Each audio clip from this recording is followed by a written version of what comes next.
Hello everyone, welcome to Brenda's Brushstrokes and Bisque, painting live at 6:59 on September 15th. So I will get our tablet going and wait for you guys to get in the group. And we're on the tablet, so that's good.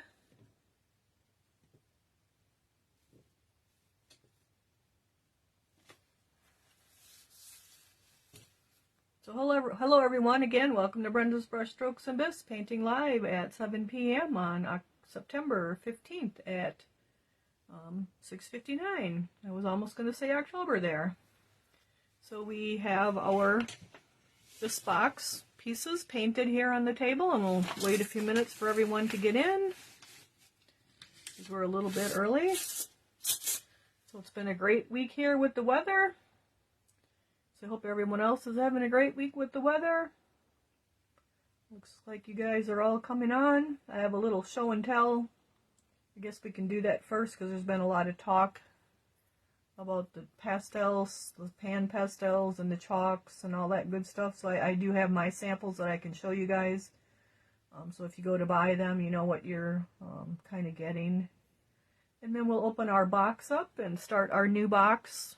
How sweet it is with our corn candy ghosts. So hopefully, I didn't even check. I would think everyone has theirs. I know two of you, they got mailed late because one of you is out of town yet, and one of you just got back in town, so hopefully you're getting yours shortly. I didn't think to check before I came on tonight. So welcome everyone again. So it's 7:01, so we have our bisque pieces painted here, so we'll put those aside. So they are two-sided. And then we have the little ones as well. We'll put those aside. And I'm just going to do a couple little show and tell things. So here, this is, a lot of you guys are looking for rub-on metallics, and if you go on, I was told that these were discontinued, but if you go on Amazon, you can still find them yet. They come in like 2 or 3 different colors. You just type in metallic rub-ons. There's not a whole lot in the little pots, and we had actually given these as the extra in one of the boxes a while ago. But you can get these, you just dip your finger in it, and you get it on your finger, and then you put it on your piece, but you can see I'll just rub it on my hand. Usually I base coat the piece black.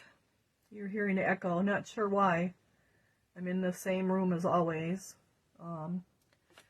So I usually base coat my piece black, and then whatever rub-on color I want, like this was silver, I just rub it on with my fingers, kind of in a circle, and then let the crevices black. But you can get these on Amazon yet. Just type in rub-on metallics. What I have found that works really good, and this is what we use at the classroom now, it's called Gilder's Paste Wax. And it's actually a furniture wax, and it comes in, says 25 colors. I think we have about 8 of the colors out at the classroom. Copper, silver, German silver, which is like a platinum. But it's just like the rub-on metallics. You can see and you get a lot in here. Now, I had gotten them, probably a year and a half ago, and they were $9.99, and I just ordered some this week, and now it's $19.99. But they do go a really, really long way. So the same with those, you just rub them up. I base coat my piece black, and then again, just rub it. You can see, you can put on as little or as much as you want. And like I said, it comes in copper and silver and blue and gold, and there's just all kinds of colors, and there's a lot in the little pot, and it goes a long ways. So that is another metallic rub-on that you can use. It is, again, a furniture paste. It's called Gilder's Paste Wax. It's 1 ounce, but there's a lot in there, and it goes a long ways. I'm trying to get it so you guys can see the name. Gilder's, Gilders Paste Wax. So that's just something else you can use as a metallic rub-on. It works really, really great, and it's was cheaper, but now, like everything else has gone up, it has doubled in price too. It's about $19.99. So that's that. And then we have some chalks we can talk about. So we did do the Royal and Langnickel chalk in one of the boxes previously. That would be this set. So those are just your So they actually call this chalks nowadays. They call them soft pastels. I used to think as pastels as the little oil crayons, which they are that also. And they're not really called chalk anymore. It's called soft pastels. So this is the chalk one. So this is the Royal and Langnickel ones. These are about $14 or $15. And they do work. It takes a little bit more work to get them to work. I usually take you can take a soft or a stiff brush. I'm just going to dig for a brush here. And then you want to rub back and forth on it. You kind of want to get that loose. And sometimes I'll even go and scratch it with my finger, so now I have that loose powder on there. And then you're going to go and brush on your piece. You can see it takes a lot to get the color with these. And you'll get it down in your crevices. And then you can buy a can of fixative. We used to use porcelain sealer, but they don't make that anymore. So you can buy, it's called a workable fixative, and there's different brands. This is the matte brand. This was from Michael's or Joann's. I think it's around $10 or $12. So you would do one layer of your chalk over your piece, and then spray a light sealer of this. And then you can come back and keep building up your color. So with these, it's going to take a lot of color building. It's just going to take more layers of it. Then the next kind that I found is a little bit better is this Faber and Castell brand. Again, it's called Soft Pastels. These are the minis, and there's 24 colors in here. And they come, I think, as much as 72. So now these are a little bit softer than the Royal and Langnickel ones, but again, you're going to do the same thing. Rub back and forth on your color. Go onto your piece. And then brush back and forth, or brush in circles, whatever it is you want, you're trying to do. And again, you would do a layer, seal it with that, do a layer, seal it with that. So this is the Faber Castell Soft Pastels. I don't remember what I paid for these. I'm thinking around $14 to $18. I don't remember right offhand. So these are I think a little bit easier to use than the Royal and Langnickel brand. And then we have the, and I didn't bring these. They're not here, darn it. So I showed you guys these just a little, like 2 weeks ago. These are called panned pastels, and they come in little pots, kind of similar to this, and they're in a stack.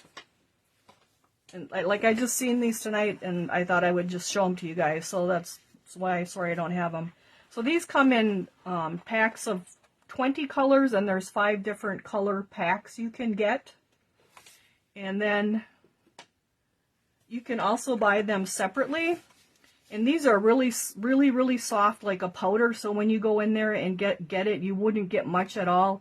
And you would have maybe 3 times as much color as you do with these two. But these are very expensive. 20 of these are about $77. But they are going to go a long ways. And then you would also spray these with the fixative, and you may only need 1 or 2 coats with these. There's just a big difference. But again, there's a big price difference. And the other ones are also usable. So they do have a lot of colors. I'm trying to think. Let's see if they got they don't have the color kits on here. So there's the jewel tones, which are your dark colors. There's the pastels, which are your pastel colors. This was called the pure colors, so it's just like your red, yellow, blue, green, your basic colors. That's why I got that one. There's pearlescent colors. I'm trying to think what else. I think there might be I'm not sure. So there's pure, there's pastel, there's the gold, the jewel tones, the pearlescence, and there's one more, and I'm not sure right offhand what it is. I thought maybe it would be on here, but you can get them in packs like of 5, like blues. So you can buy them several ways. You can buy single packets, they're $8 or $9. You can buy like a pack of blues, a pack of greens, a pack of reds, or you can buy the 20 pack of the 20 colors. This is the colors that are in this kit. But there are also the pastel kits, the pearlescent kit, and the royal jewel tones, and then one other one. And they'll go a long ways, even though they cost a lot. But you can see there's a lot of colors to pick from, and you can also mix the colors. So I just wanted to show you guys that quick, just because there's a lot of talk about chalks lately. The pan pastels are probably my favorite, but they're also the most expensive. That being said, the other ones do work. And so that's the Faber and Castell, and there are other brands out there too. Like you can get generic ones for $4 or $5, and they're going to work too. It's just going to take a little more work to use them. And this is the Royal and Langnickel that we actually had in the box one year, and they do work too. You just sometimes you have to scratch it to get it loose, or you can sand it. They're just harder pieces versus the really powdery stuff. So I just wanted to go over the chalks with you guys a little bit. And we will be chalking our November Christmas tree, our holly tree, but I will also do it in a different technique as well, so that if you don't have the chalk, you don't have to do it that way. And then the big thing with the chalk is to have a workable fixative mat and spray in between your layers, and spray lightly, don't spray heavily. You don't want it to run. And you probably don't want to use a brush-on sealer on there either, because that's probably going to smear it. So you guys can always go back and listen to the beginning if you want. So that is that. And then I have our box here that I can get open. So we have our usual contents sheet, our goodie bag, our bubble wrap goodies,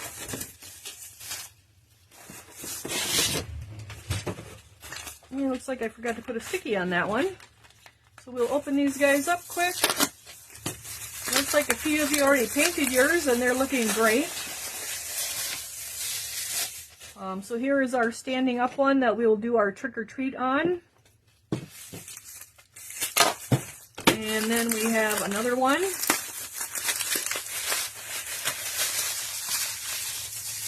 This is our lying down one, and I did put those in the album in case anybody wants to add them extras, because they're kind of cool. And if you would want the other two pieces, you can just message me too, or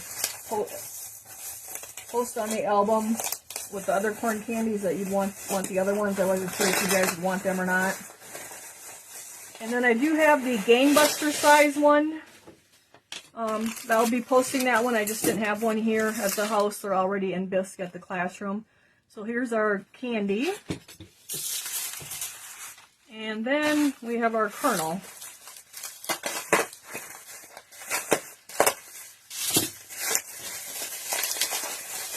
We'll have that out in a minute.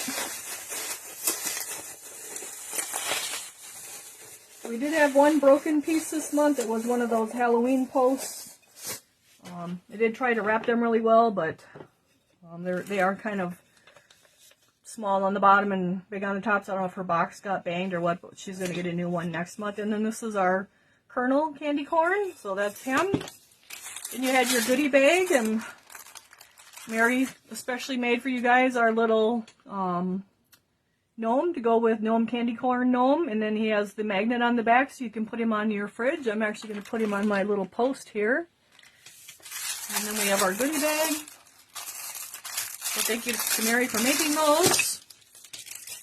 So in our goodie bag you have corn candy toffee. I just thought that was kind of cute, although it doesn't taste like corn candy. Then we have our test tube with our little potion in it here. And we have our transfer paper in there. And our pattern. So now for the patterns, you guys can go on the internet. You could get coloring books, whatever you want to make your patterns. And then this is just carbon paper, and I didn't know if like people, this is how we used to do copying, tracing of things onto stuff to make our own patterns, which is probably kind of old school today because everybody's using the Cricut and all that. But this is just carbon paper. That's all it is carbon paper. This is the back side. you put your piece on top of it, and then after we're done painting it, we're going to lay it on there, and then we're just going to trace around it, and then we'll have a pattern to paint our black with. So that's as simple as that is. So you could go on the internet and print out any image. You probably don't want copyright stuff, but it's just really a really simple way of making patterns for just about anything. You could do it on vases if you're cutting out pumpkins. You could have jack-o'-lantern faces, and you could say it was a bigger jack-o'-lantern face. I just take this piece of paper then and put it on my pumpkin, and then I usually take either a ball stylus or a pen, and then I just trace around, say, my pumpkin jack-o'-lantern face, and then I cut it out. So like anything you want, you can really trace this way and put it onto either greenware for cutting stuff out or embossing into it, like I do the big angels and put hope and love and faith, and I just go on on Word and type out those words in whatever font that I want, and then print them out, lay them on my piece of greenware, and if you had bisque, you could do it on your bisque. Say it was an angel, and even if you wanted like to trick or treat on these guys, you just put your carbon paper on there, kind of line this up where you want it, and the shiny side is the carbon part, and then you just trace over it, and then you will have your writing right on there to follow. So that's just an old school way, I guess. I don't know how else to explain it other than that. It's just an old school way we used to do things.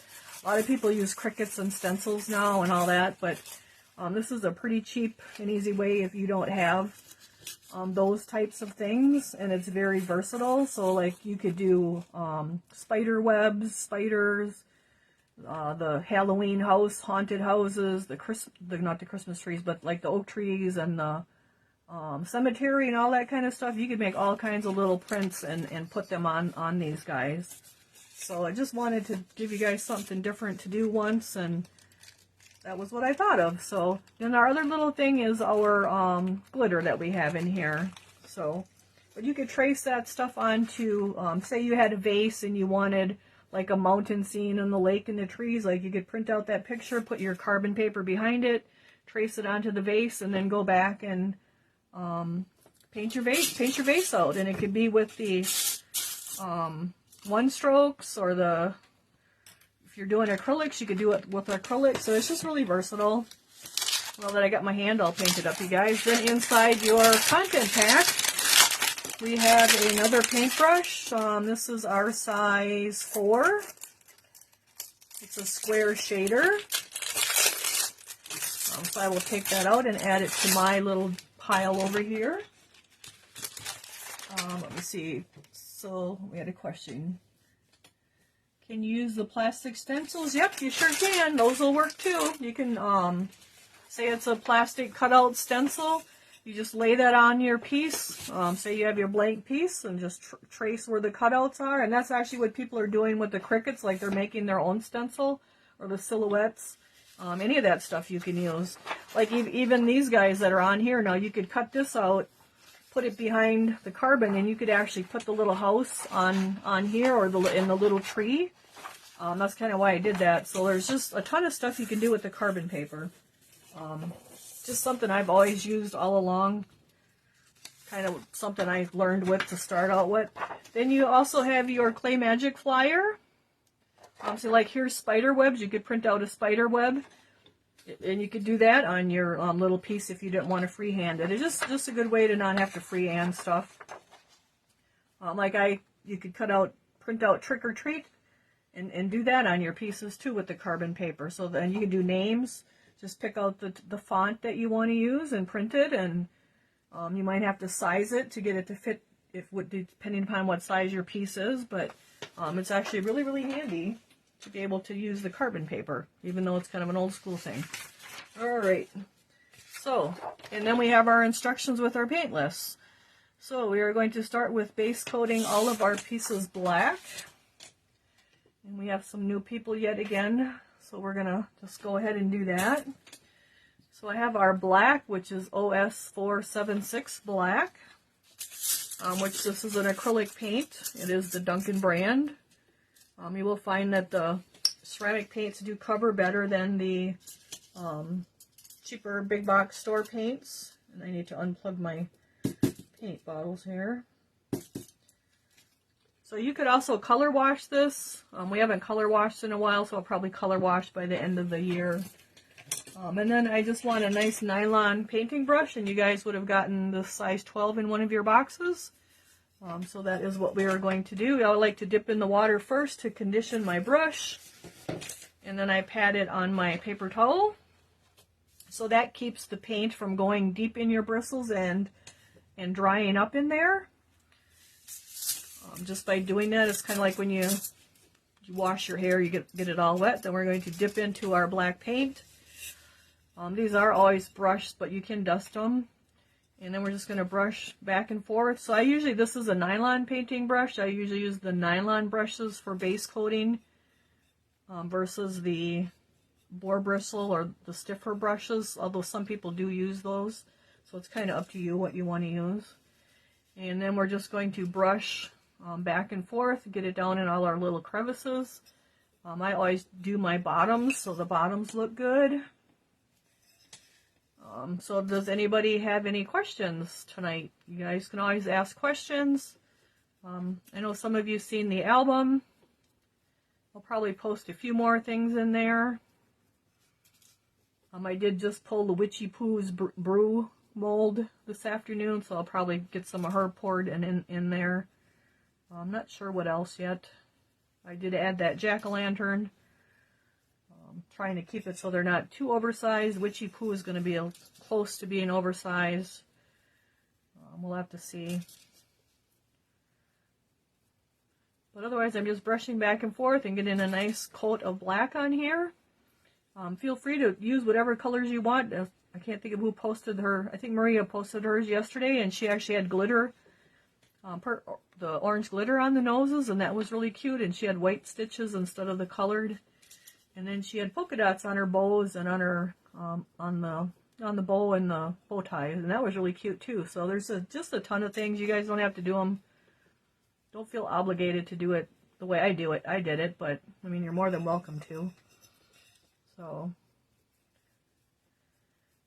it's been a busy week. I haven't posted too much, just trying to get stuff done and get all the stuff poured for the boxes. So you guys had samples. I didn't get them cleaned and fired, so that's why they're in greenware, but at least you do have the album to look at.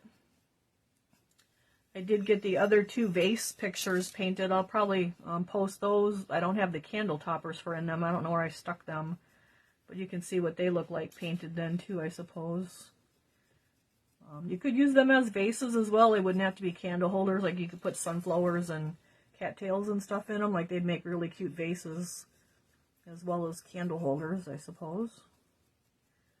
I'd probably put the sunflowers and stuff in them. I think I would like that. Actually, some corn candies on picks might even be cute, but those are kind of big for the size of the vases, I would think.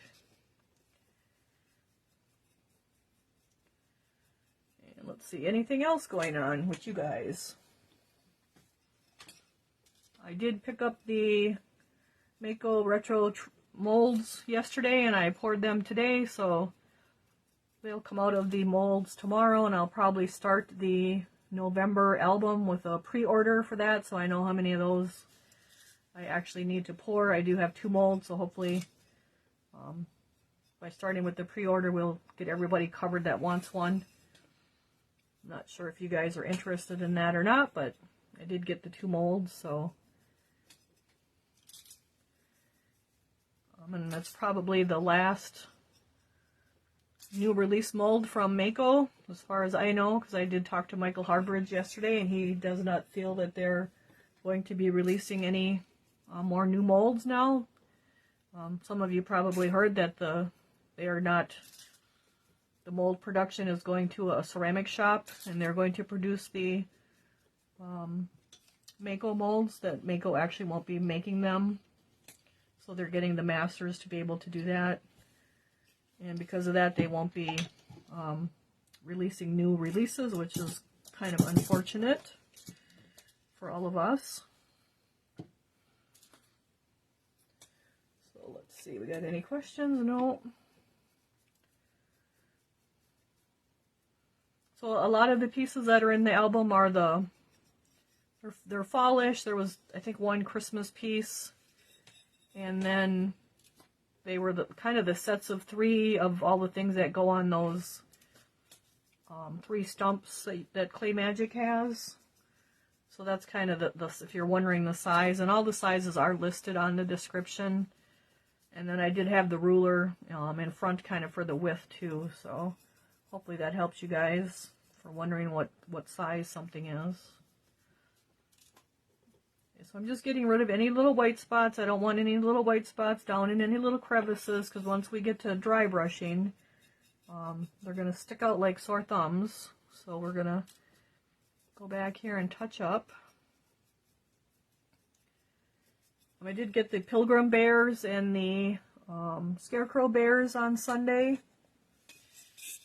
I had a little short mold dig on Sunday, and actually all the molds that were poured, except for the snowman one, were from that mold dig on Sunday. So that was kind of fun, because I wasn't sure what I was going to pour for you guys.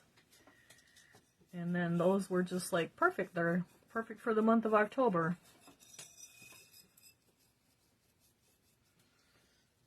See, we got any questions? No questions yet. You guys are awful quiet tonight. Oh, I know what I was going to do. I forgot to do the drawing.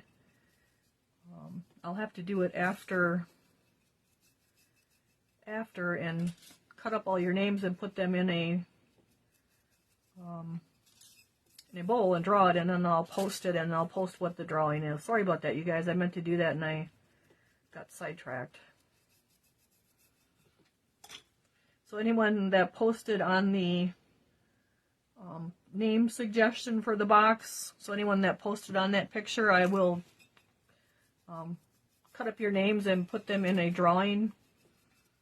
And we will have the drawing, and it'll be for the one of the scarecrows with the pumpkins that's in the album.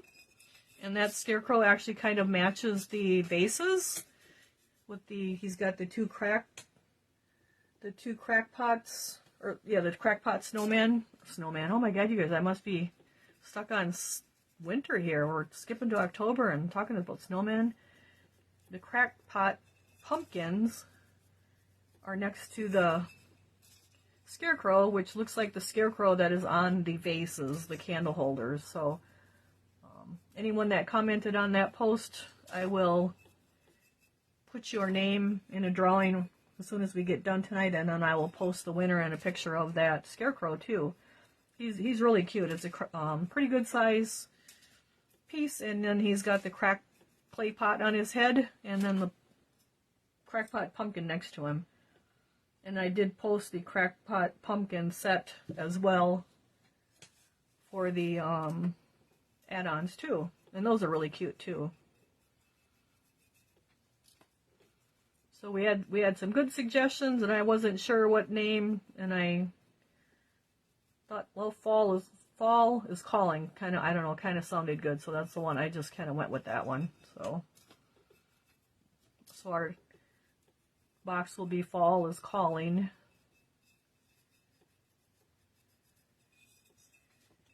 And then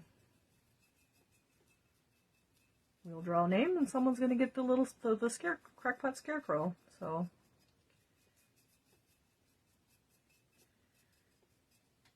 all right, so we're just going to switch him around here. Put my hand up inside just so I can hold it and not get paint all over too much.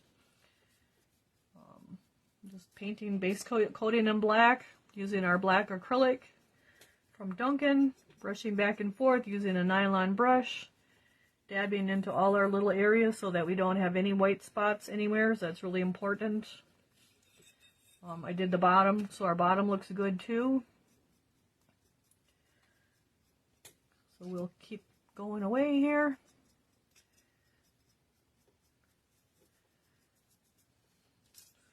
So has everyone base coated their pieces already, or not so much, or?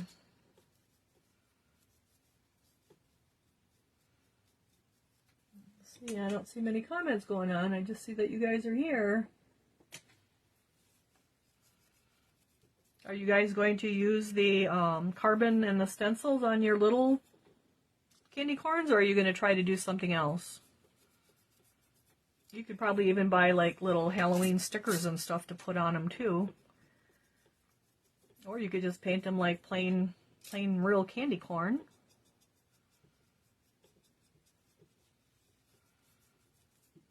So has anyone tried any any different brands of aerosol sealers out there yet? How are you guys doing with that? Chastity's going to use them. That's good. Mona's got her oranges done, working on the yellow. Denise is going to use her carbon paper. Well, that's good. If you want to use a different pattern, like just go on the internet and print it out, and you can still use the carbon paper and just use a different pattern if you want to put names or something on them. Not yet. Finishing up the bee skip. Okay, good. So I did ask Michael Harbridge yesterday if he heard anything about different sealers as far as aerosol sealers, because they're no longer going to be available. The Duncan matte and gloss sealer that we previously used to seal our acrylics with. They do have the brush-on sealer. I did contact Mako this week also, and they also did not have a specific suggestion as what to use. I have 6 or 7 cans of spray at the classroom to use. I just haven't tried them. The one that I was hoping to would work was the Minwax brand from Sherwin-Williams, but Michael said that puts on a pretty heavy coat, so that may be one that probably isn't going to work. I do have the plaid one, and I have the Aleene's one. I have the Krylon one, so once I get time to actually use them, I'll let you guys know. That way you don't have to go out and buy 6 or 7 different ones too. So I did my bottom on this guy, and I'm actually going to let that dry and go to the other one. Let's see. Carrie says she has their Americana spray and matte from Michael's. Okay.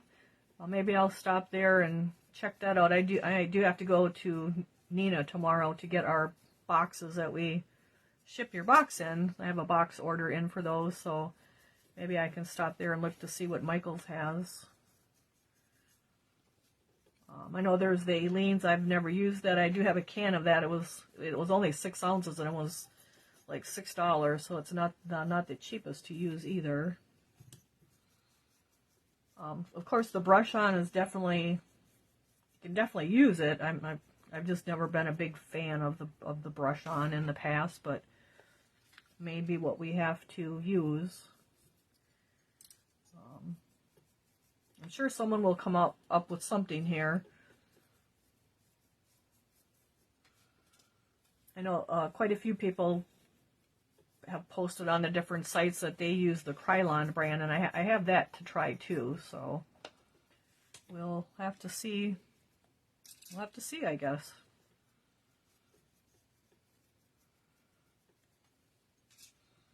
So we're just getting our black on all of our pieces here. Just brushing back and forth, getting the crevices, making sure they're covered well.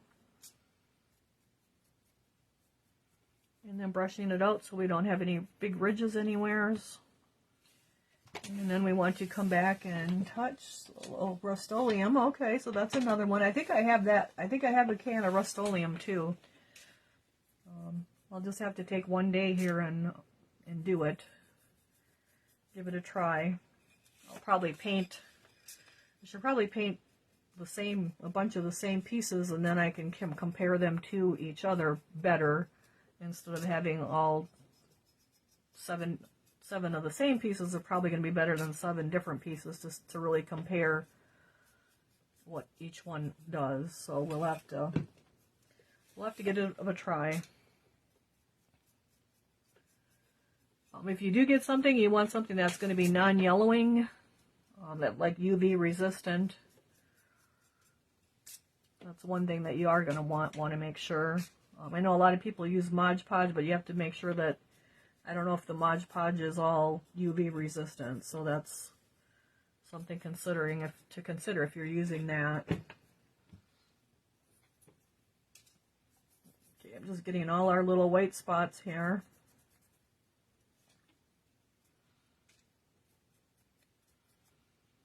So we had a really nice week of weather here. Yep, Simona says she's curious if they turn yellow over time. Yep, that's another thing. And I think Mod Podge tends to turn yellow over time.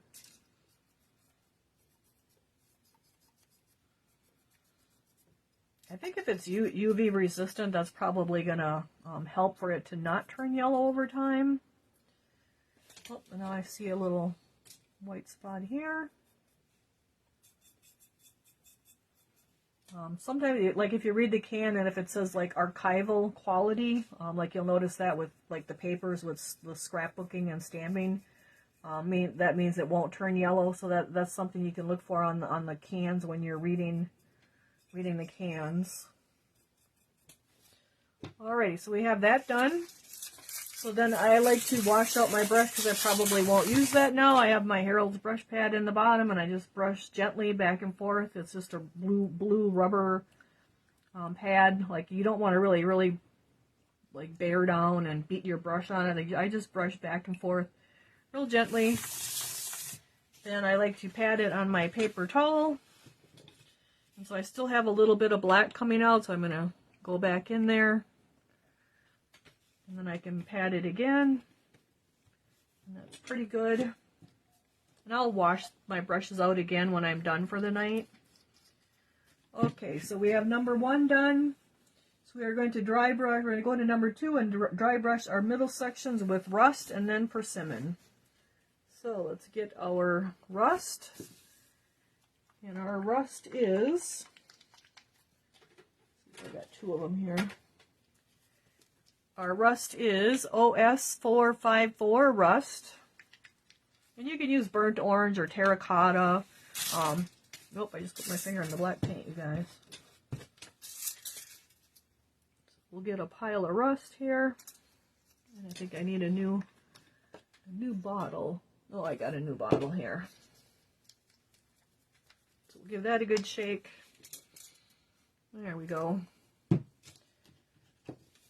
Hate to throw out those almost empty bottles. You got to get every little drop out of there, but let me get it out of the way. And excuse me, I'm going to take a drink. And it looks like it's dark outside already. Alrighty, so now we're going to dry brush. So for dry brushing, I like the boar bristle brushes. These are the Chung King ones. This is a size 8. You could probably go a little bit smaller, but it's the one I grabbed on top. So a boar bristle is a natural hair bristle brush.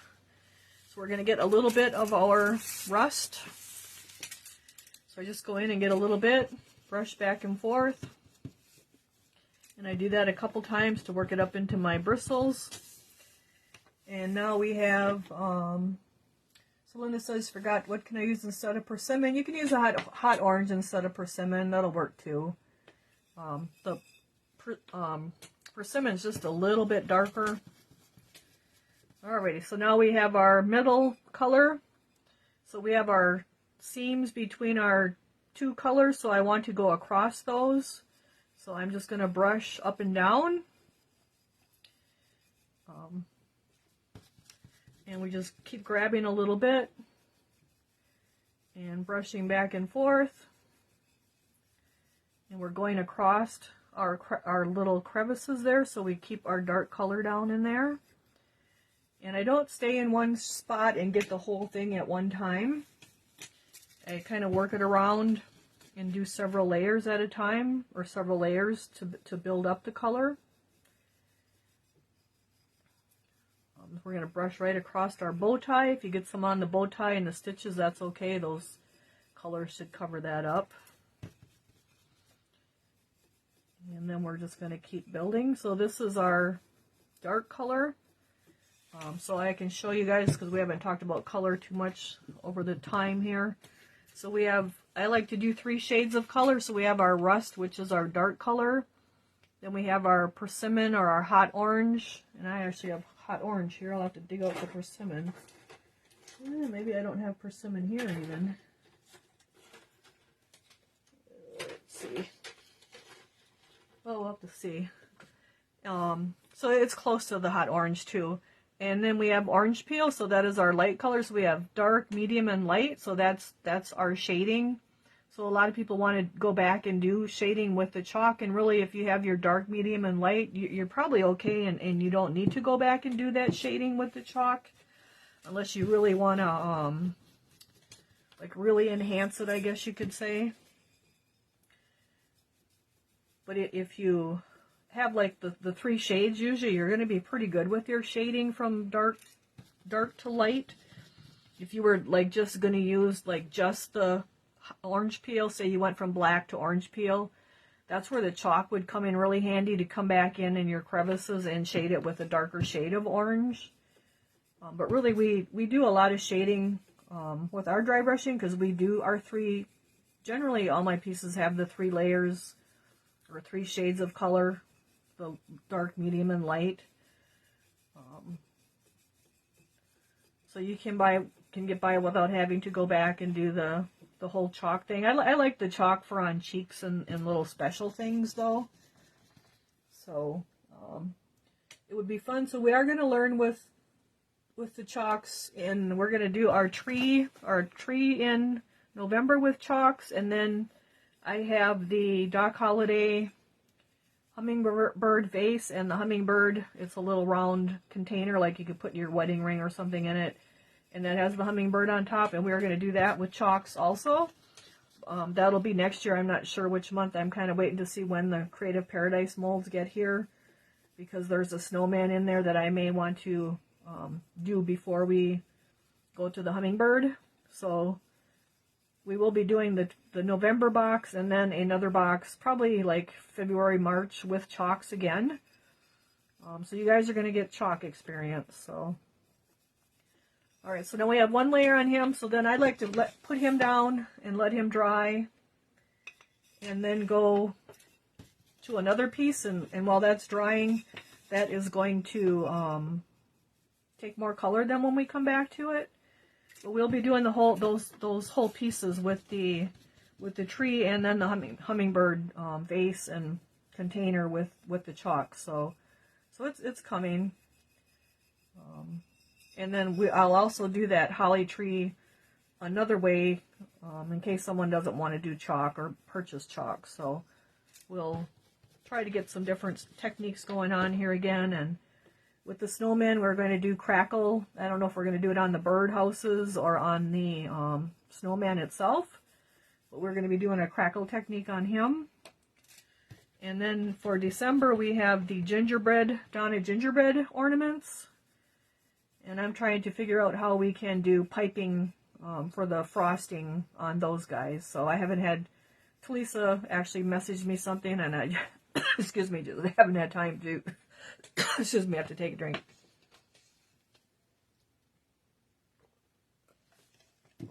I haven't had time to follow up on her suggestion, but I'm guessing it's going to work, and it'll be kind of inexpensive for us to do, so it'll be something fun, so that like our little gingerbread people can have like the icing on it with the piping. That's my hope. Probably using the there's a couple different things we can use. So I'll have to try something out to get it poured and try it. But yesterday I had to go get those molds, and that like it's an hour one way for that. So that was 3 hours gone, because then I looked at things that Michael had and we talked a little bit. So it was an hour there, hour talking, and an hour back home. So the days just go by really fast. And then I had to take molds apart when I got home and poured more molds, and always something going on. So today I did pour those those Christmas tree molds. So I'll probably post a picture of them tomorrow for you guys to see. So the puffy paint. Yeah, the puffy paint is an idea too. I was thinking like we could use okay, come on, tablet. We could possibly use snow in a little piping bag, or we may be able to use joint putty, like the drywall putty in a piping bag. That's another thing. And then there are some other texture paste that you can get. So I have to, so I have a little bit of white showing here. So we're going to touch that up, otherwise it's going to stick out and show.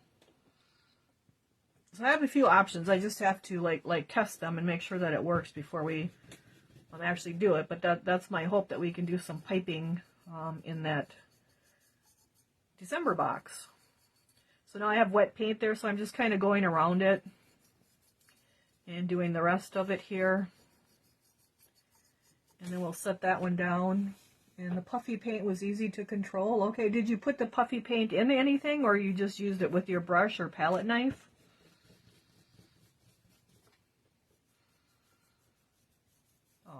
So there's a few things we can do, and we'll figure something out so it's fun. I did post the glitter in the album for October, and I talked to the supplier today, and the green and the black they will no longer be making. So what I have, they have a little bit more of it, but once they're gone, like it's going to be gone, you won't be able to get it anymore. So if you guys want that black glitter and that neon green glitter for like the Halloweeny stuff, like you might want to stock up on it. I will have 36 of each one. So Mona says she would use a cake decorating tip. That's what I thought too would work really good, but I don't think I don't know if you guys want to purchase like cake decorating tip in a piping bag. I was trying to get something that could be the extra in your box to help to cover what we're going to do. So I think what Talisa messaged me about is going to work. I just have to check into it. So it's some kind of paper stuff. So I just thought it'd be something fun to do, something fun and different. So we do have some different things coming up. We have the chalk and the crackle, and then the piping stuff, hopefully. So now I just went back to my other piece, our first piece, and now I'm just building up my color on it. Or if anybody has suggestion for something that's reasonable as the extra in the box for the piping thing, well, feel free to message me too. I can always check into it. I think as a kid I used to use like the Ziploc bags and cut the little corner off, but I don't know how handy that would be for doing the little bitty gingerbread things. Okay, so the puffy stuff comes in squeeze bottles. Yep, that modeling paste was another thing, Jackie, that I'm gonna try. I actually have some of that from Michael. So, yep, in the sandwich bag, that was another thing that I used to use as a kid to do frosting with on a cake. So, we'll figure something out, because we're gonna make cute little gingerbread cookies. So, in the meantime, I'm brushing back and forth on my corn candy here. And I do have I didn't post the medium size ones in the album again, but if anybody wants those, I do have some of them poured.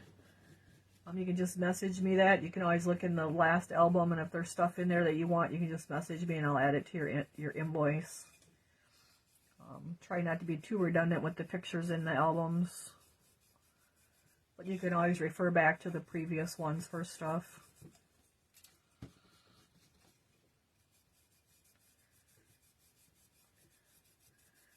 So we're just brushing back and forth here. So I was never a big fan of those teddy bear, the Clay Magic teddy bear pieces that are like scarecrows and pilgrims, but I was able to get the set of those each on Sunday, so I did grab those. They're actually pretty cute once they're poured. They kind of grow on you. I think the pilgrim bears will be really cute painted up, and actually the scarecrows too, but they were never my thing, but I know they're really popular and people like them, so I did get them. Alright, so you can see that we're building up our color slowly. So we're going to go on to our next one. And you just keep grabbing that little bit and brushing it out. I tend to try not to start right on the front like I did before, so we'll start on the side or the back. And then just brush back and forth. Oh, thank you, Patricia. So we just brush back and forth. And these guys are a little bit smoother, so I'm holding down a little bit further on my brush. It just kind of gives me a little more not a whole lot of pressure on the brush, but I guess a little bit more than compared to holding it up further. So I just kind of brush back and forth. Don't do a whole lot in one space at one time. And then another way, I actually dry brush differently when I dry brush for myself. And I may show you guys how to do that as well. So we may do that in a future box too. It's not wet brushing and it's not really dry brushing. It's kind of an in-between thing that I do. And the pieces kind of, it goes a little bit faster than the dry brushing. I just have to figure out how to explain it to you guys as to how I do it.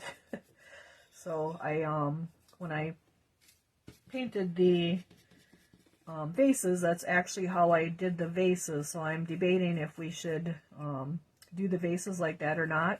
It's everything's the same. It's the same brushes, the same paint. It's just something that I do a little bit different. Instead of brushing all the paint out on the foil on the paper towel. So if you guys are game for it, I guess we can try it. And then if you don't like it or you have trouble with it, you could always go back to your way, the old way, this way of the usual dry brushing with brushing the paint out on the paper towel. But it's actually a big paint saver, and I think it goes faster than dry brushing. But it's still dry brushing. It's like an in-between thing. I don't know how to explain it, but it's just something that I do when I do my dry brushing. I would still say it's dry brushing, but it's different. So maybe we will do that on our next box, and I can explain that maybe in the directions. I'll try to write it up in the directions and then show you as well. I mean, all the brushing is the same. It's the loading the brush that's a little bit different and not so wasteful with paint. So I was just debating if I should or shouldn't, and I think we're going to go for it. And if you don't like it, well, you don't have to do it, right? You can go back to the other way, and it's just a different way of dry brushing. So we'll do that with the October box. Let's give it a try. Looks like you guys are game for it, so just to get some different ways of doing things. I would still call it dry brushing, basically, though. You'll see why when we do it. So, but it is a lot faster. To me, it seems like it goes faster because it's just a little bit damper, and then not so wasteful with the paint. So, alrighty. So I brushed this guy all the way around, or this girl, whatever you want to call her. And we got a nice layer on her, so we're going to set her down and go to the next one. And we'll just keep grabbing our little bit of our rust here and brushing back and forth. So tomorrow is Courtney's birthday, you guys. She will be 35 years old. So she's, I think her and her boyfriend are going up north, she said. So I was going to stop and see her when I got boxes, but I figured she'd be doing something, so I won't get to see her, but tomorrow's her birthday. And it was cold and windy and rainy.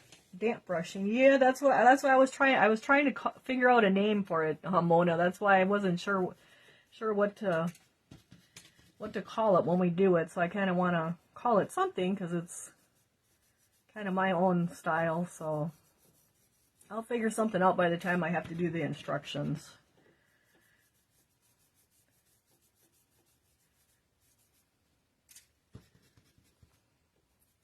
So we're just brushing back and forth here, made our way around.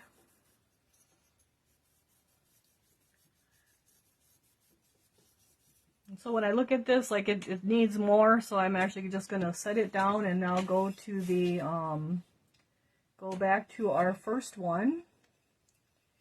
And we will, when I look at this, a lot of people at this point wonder, do I have enough? Nope, we don't have enough because hopefully you can see it's very splotchy and blotchy, and there's like lots of black here, but there's lots of rust here. Black here, lots of rust here. So we really do need more. We want a nice even coat. So you can see we got to have a nice even coat of our undercolor here, and then we're leaving our black down in our crevices. So we just got to keep building it up. So these guys are, I thought they were pretty fun to do. I actually had the big set. There's another size larger than the medium set, and I wasn't able to get those. But I have that set down in my basement. I probably got it 20 years ago when they first came out, and I never did get them finished. So Jackie says her daughter's birthday is tomorrow and she's 56. Oh wow, seems like yesterday. Yep, it does, doesn't it? So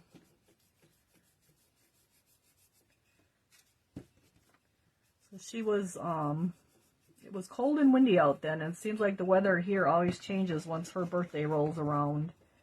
So, I mean, we'll have really good days too yet, but I think it's supposed to be like 80 tomorrow. So she always wants to go to the beach on her birthday, and it's always like 50 degrees and windy and cold. So maybe she'll get to sit on the beach for a little bit. I'm not sure what they're going to do.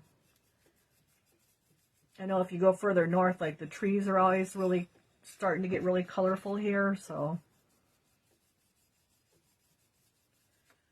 we're just going to keep building up our rust.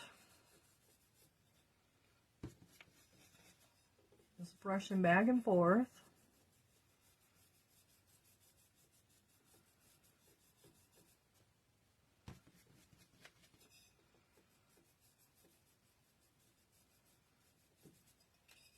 And just sometimes I, instead of going straight, I'll kind of do more of a crisscross. That helps cover in those little areas that may not be getting covered when you're going just straight all the time. So kind of just go in different directions too. And you can see our black is staying down in our crevice, so that's giving our shading down there.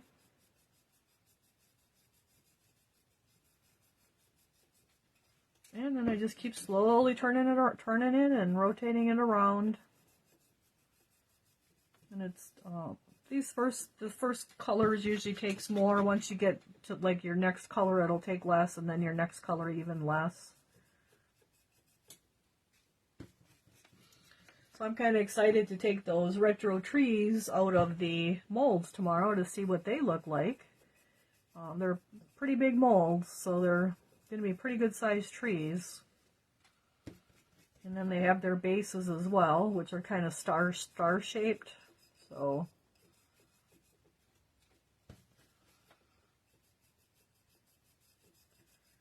alright, so we're just brushing back and forth. We kind of almost made it back around here.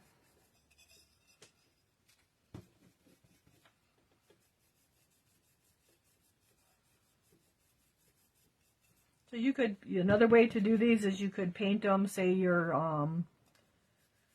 one of your orange colors, like your hot orange or your orange peel, and then your yellow and your white on top, and then you could antique it. You could make a mixture of, say, black or black brown with some water in it, or you can use that thin and shade.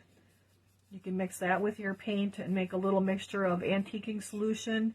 And you would paint it all over your piece and then wipe it off with a damp cloth or like a t-shirt.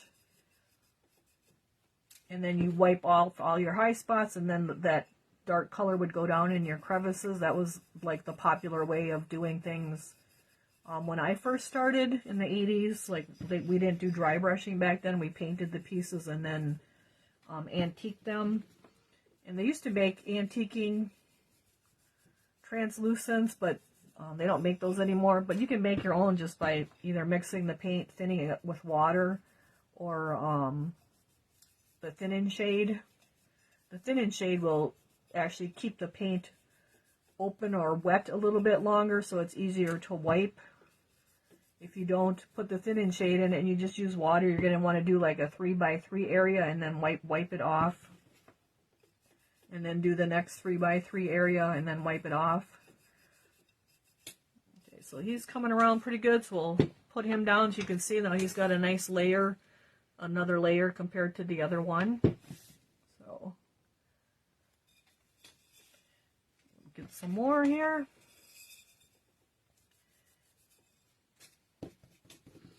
Let's see, we have a little kiln out at the classroom, and it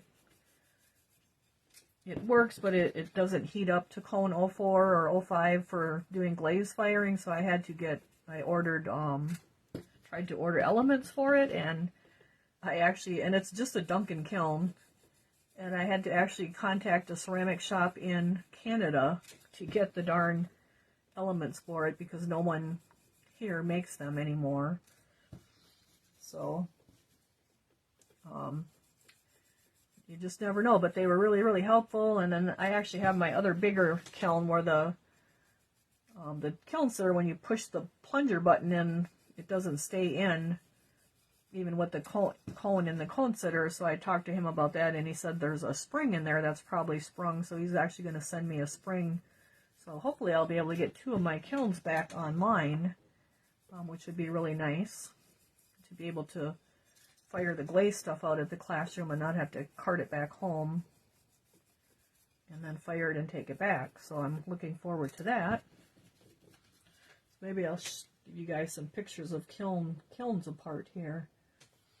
Tammy says she likes the fashion hues for antiquing and love the results. Yep, I do too. It's just another paint. It has oil in it, but it does the water-based cleanup, so that's really nice. I am working on doing a Fashion Hues retreat next August. It's actually going to be a Monday through Friday, and I think there's 5 pieces. And it will be Sherry Porter, who is one of the original Fashion Hues teachers, coming from, I always forget if she's in North Carolina or South Carolina, but she'll be coming here after the Waukesha show. And Michael Harbridge didn't know the date of the show yet, so I don't know the date when the retreat's going to be, but it should be a lot of fun. We're going to have door prizes, and you'll have lunch, and you'll be able to get certified with the Fashion Hues if you want to, or if you don't want to, you don't have to. I'm actually doing it because I want to get certified, because then I can sell the Fashion Hues and paint with it. I don't want to do it before getting the proper training. So then I'll be carrying the Fashion Hues too, so that'll be good. Something else for us to do. I did talk to Sherry, though. The Fashion Hues sealer is also being discontinued. And their acrylics, like our acrylics, kind of do seal, so you can get away without sealing it with a spray sealer. But she did say that the translucents have to have some kind of sealer on them, or they open back up and get wet. So she's working on trying to find out a sealer that they can use too, because Fashion Hues also will not have an aerosol sealer anymore either. So I don't know if a law was passed or what happened that we're losing those sealers.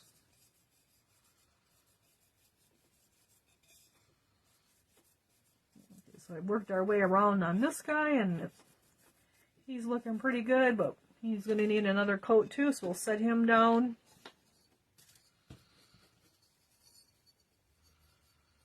And we'll go back to our little ones.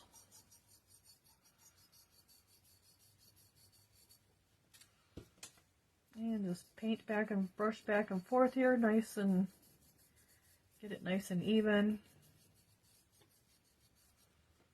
Let's see what else is going on. I think you guys are looking forward to next year's retreat. Okay, that'll be great if you're coming. Denise says, do you seal your piece before you antique it? You do not have to. Some people do. That's kind of a personal preference, I think. If you're afraid you're going to get too much antiquing on it, you can seal it beforehand and then antique it. I actually usually don't. I do my little 3x3 areas and wipe it off. And then go to the next little 3x3 area and then just seal it all when I'm completely done. So that's kind of a personal preference, I think, if you seal it before you antique it or not.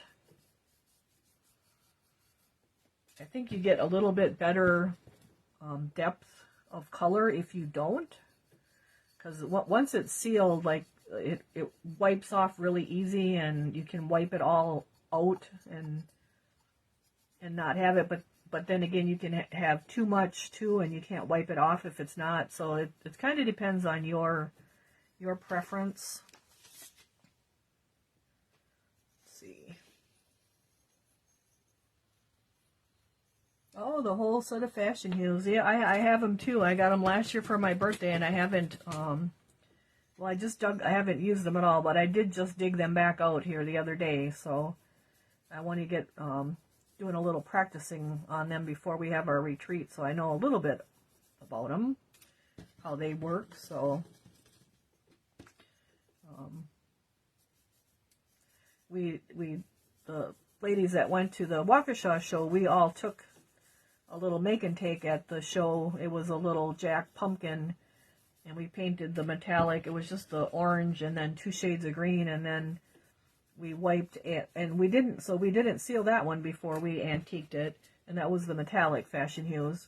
And then we wiped the brown translucent over it, and then actually we brushed it on with a stiff brush, and then we wiped it off with a cloth to antique it. So that one wasn't done with sealing it beforehand. So I think it kind of depends on the person and the paints too. So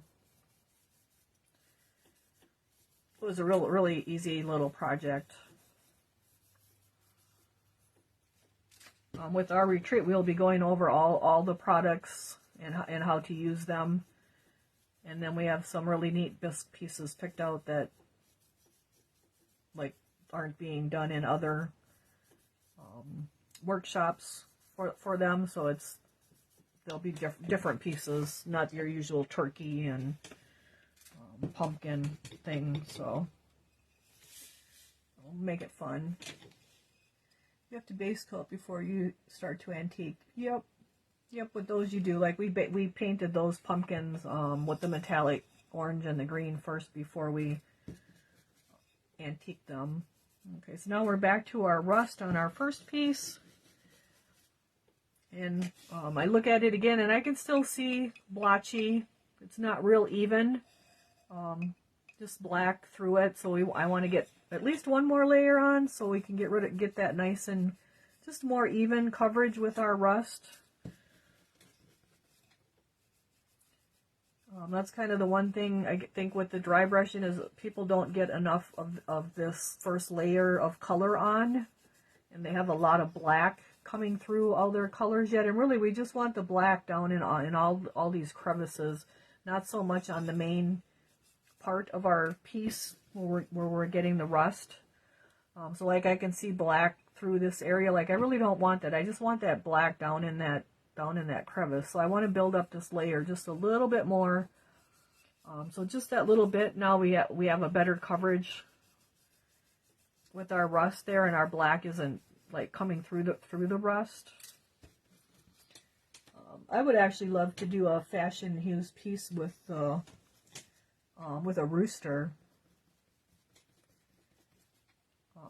It's possible that there's place to park an RV there because it is out in the country at the farmhouse.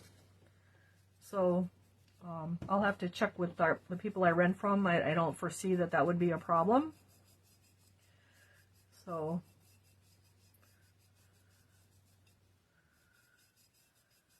that would be great, right? You could have a little bonfire and everything.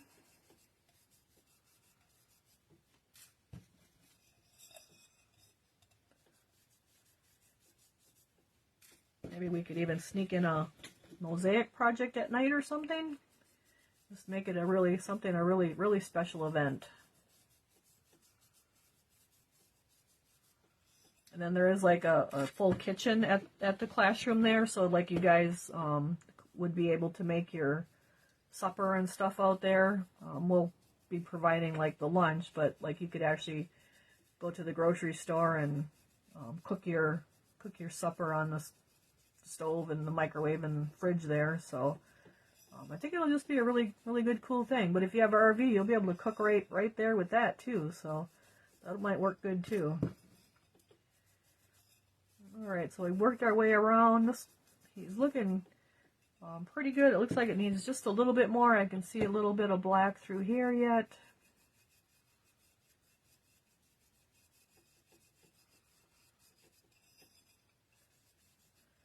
We'll have some giveaways and just have a fun time.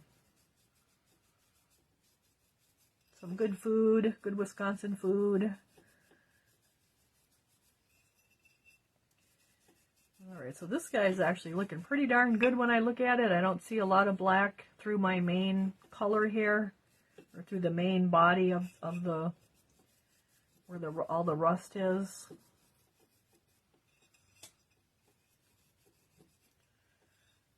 So if we look at this one now compared to the girl compared to the boy, we can still see black through our rust. So you can see that it just looks a little bit better with that more solid coverage. So hopefully you guys can see that. So we're going to get another layer on this one. I'm anxious to see how you dry brush for yourself. Yeah, it's different.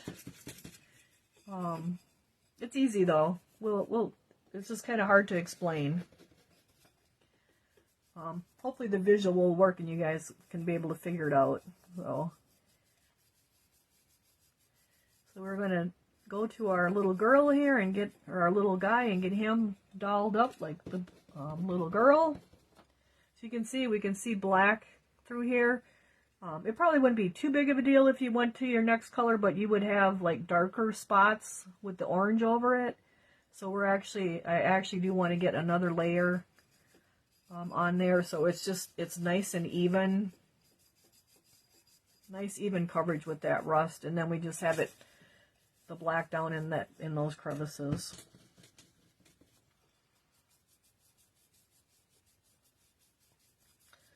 So let's see what else. I got 2 boxes of clay from Michael Harbridge yesterday, so we can I want to make some clay puzzling pumpkins out at the classroom. And then I know some of you guys watch him. I've seen his big that big cone that he made for making trees and gnomes. That thing is amazing. I think it's like 27 inches tall. It's like really cool. I think I'll have to get that come spring to make a garden gnome with clay. So we're just brushing back and forth, getting our little black spots filled in, and sometimes instead of going exactly straight across, I kind of go at the different little angles just to kind of work that paint down into those little spots that are being a little bit resistant. So we're just going to keep brushing back and forth here, and then just work our way around to get this nice even coverage of our rust over our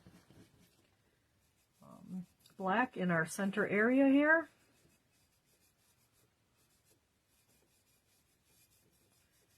You can see, I can see black through there yet. And just keep working our way right around. Let's see. Hey, Kim, thanks for joining us, and thank everyone for joining us tonight. Actually, we had a good crowd. We were out at about 21 here. So hopefully you guys enjoyed this box. I thought it was kind of a fun box, not so much witchy and ghosty, but yet it's nice and fall-y. And I actually like corn candy, so usually get a bag or 2 of it. So I'm just going to go around this guy one more time, because I can still see a few little areas where it needs a little bit, just that little bit more. So we'll get a little bit more. I'm waiting for our Creative Paradise molds to get the call that they're here. I'm thinking that should be any day here in the next week or 2. We'll have 3 months of Creative Paradise molds for our box, so that'll be a different style for you guys. I'm trying to think what we're getting. We're getting the snowman with all the birdhouses up its side, and that actually comes in 2 sizes. I have the really big one already. He's too big. I think he's even too big to ship. It's quite big. And then we have the 11-inch one, which is really cute, is the one that'll be for the box. What was the other two things, you guys? I don't remember. Oh, darn. We talked about them before. It's my daughter's homecoming week, so we won't be able to watch. Oh. We'll have a great homecoming class. Homecoming, I think we have homecoming the 23rd here. So, anyone that signed up for the mosaic class and paid and got your boxes, I have one that paid today, so I'll need to ship that. I know one of you are gone, so I still have your box. But that class will be Sunday it'll start at 3 o'clock. And I'll have the piece base coated, and I'll have in between pieces so that we don't like do every little step to the end. But if you haven't joined the group, request to join Brenda's private mosaic class if you paid for that. And then that'll be at 3 p.m. on Sunday Central Time. And if you can't join then, you will still be able to go. It's a recorded, so it will be there for you to watch at your convenience. I know there's about 22 of you, so it should be a lot of fun. Can't wait to do that. And I actually got a vase yesterday, which I didn't think of it at the time. I got a vase mold from Michael Harbridge. It would actually make a cool piece to mosaic too.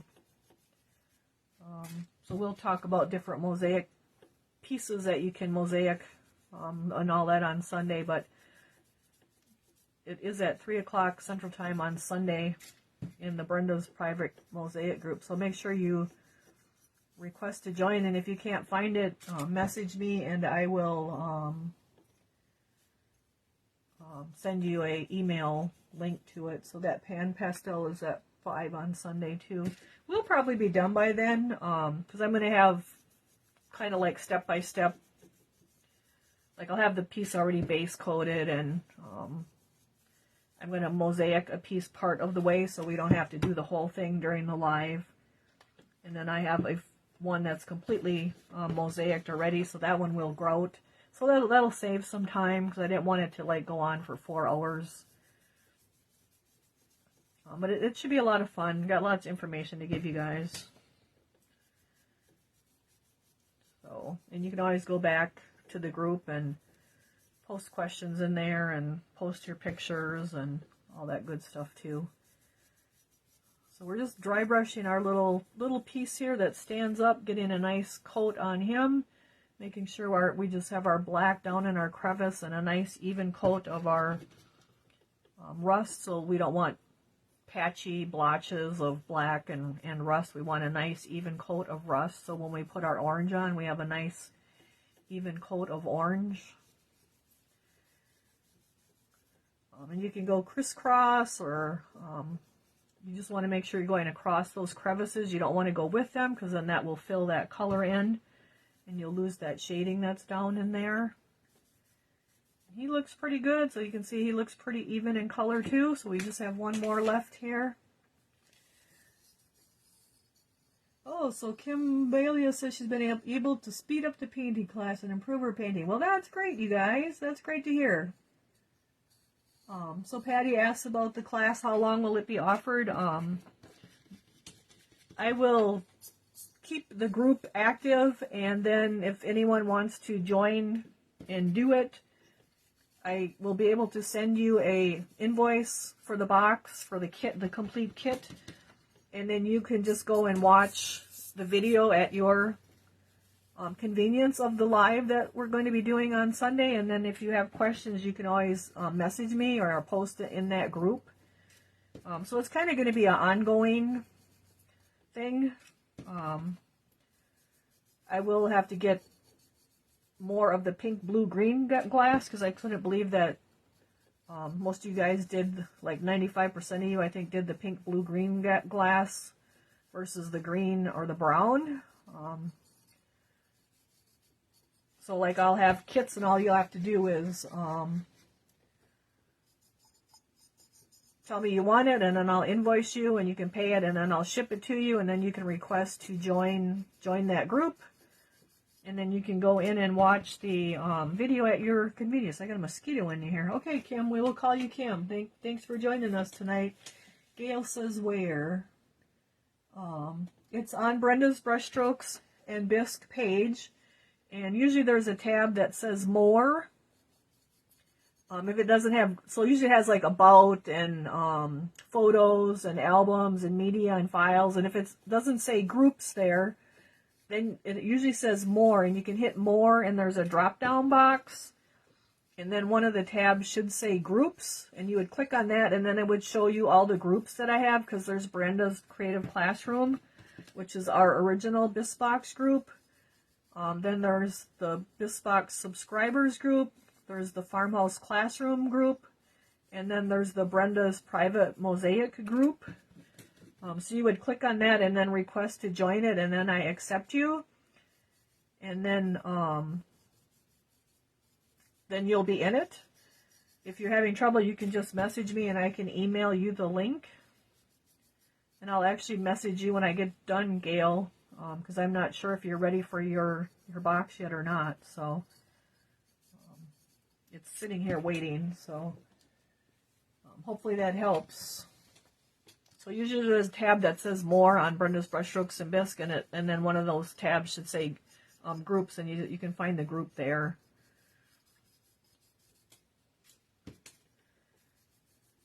So I'll have kits made up that, you know, if anybody wants to do it at any time in the future, then you can just let me know, and I can invoice you, and you can just do that whole thing, and you can have the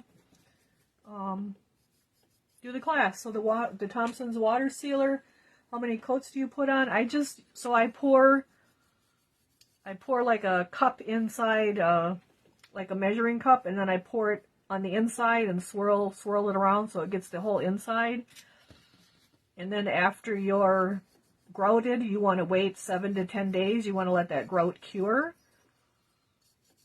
And then you would put one layer on your grout, or actually it's right over the glass and the grout.